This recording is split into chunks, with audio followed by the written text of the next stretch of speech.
Our final speaker tonight is a visitor from the Plantation Pointe Toastmasters Club. He is the Area 23 International Speech Contest champion currently, and will be competing at the division contest on March 7th. Please help me welcome Cleveland Sainpreux.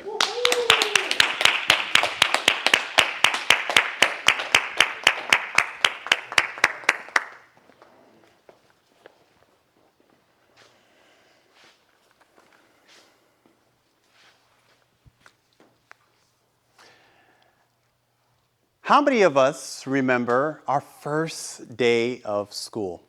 By show of hands, first day of school. Okay? We have a few people in here. How about I share with you my first day of school when I was 4 years old? I was excited. It was a moment I will never forget. I remember walking into class and feeling nervous. But, I was also excited and happy. My hands and palms were sweaty. My legs felt like spaghetti. I was not sure what to expect. I was amongst strangers, and I had my teacher, Miss Fisher. I still remember her till this day. Miss Fisher was kind, she was gentle, and she made me feel welcome. And Miss Fisher, the first thing I remember, Miss Fisher took attendance. She had a sheet of paper, and she took attendance through roll call, naming each person name by name. John Smith. John said, here. Chris Doe. Here.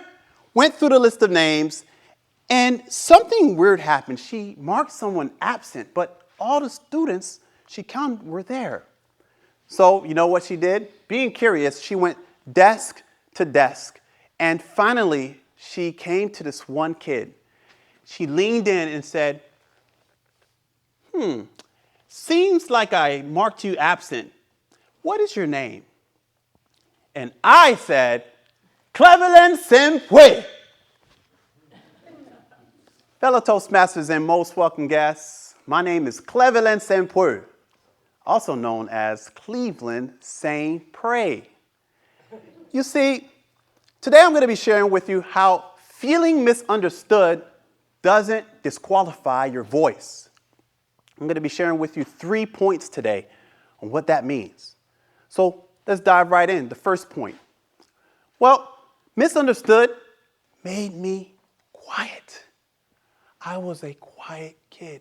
But what do you mean? Well, Cleveland, at home, full of energy, spoke very freely. I could conquer the world. And Creole, my first language was Haitian Creole. And I felt very comfortable in this language. However, Cleveland was very nervous. I was in a new environment. You see, ESOL, E-S-O-L, it's an acronym, English Speakers of Other Languages. And that was the class that I was stepping into for Miss Fisher. And I became very reserved. And my decision-making was shilly-shally. And I was wishy-washy about entering into conversations.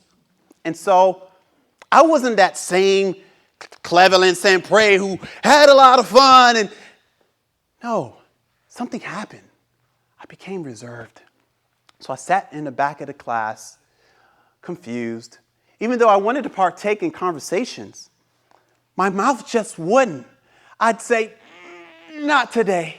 Because I didn't want to get embarrassed. My pronunciation, my sentence structure just wasn't there. I felt uncomfortable. And so I had to learn how to navigate conversations and stay away from being hesitant. But that came with time. Point number 2. Courage came after confidence.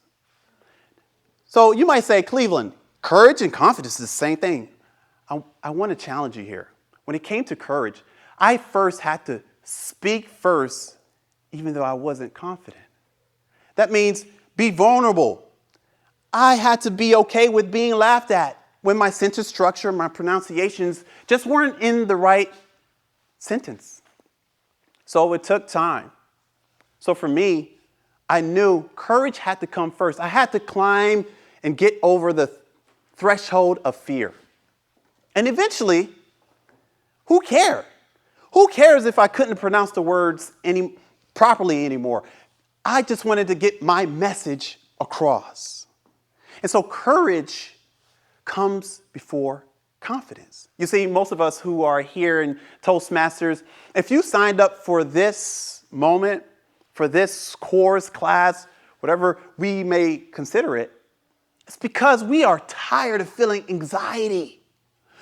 When you're in front of people and you're shaking, oh, I can't believe, okay, what if I mess up or I trip or I fall? It doesn't matter if you have a message. You see, when you have a message, your message is here. It's more important than the messenger. So when you have the message and you know you have something to say, your story, your message to change and make an impact, you're going to share it. No matter if people laugh at you. How many of us have heard people with strong accents, but their message is strong and powerful? It impacts you. So guess what? Your accent doesn't matter. It really doesn't. But the message does. Leads me to my third point. My third point is when it comes to sharing and having a conversation, it led to impact. My voice led to impact. What do I mean? There's a very prominent theologian by the name of Martin Luther, and Martin Luther once said that you are responsible for not only what you say, but what you do not say. If you think about that, many of us in this room, we've been in classrooms and we've had professors and doctors ask us questions, and we have the solution. But yet we decide to stay quiet. Why? Instead of saying, I know, you know what happens? We shrink. We get embarrassed. What if people laugh at me? It might be a dumb statement. No. The world needs to hear you. They want to hear your message, your story, because that's what's going to bring the biggest impact. Don't be concerned about what people think of you. Share your message. And this is the great reversal from misunderstood to becoming a messenger. Because your message is most important. Because even when I was a kid, I want you to remember this. I had to overcome by having my message. Don't forget, it's not about perfect words. It's about using your voice.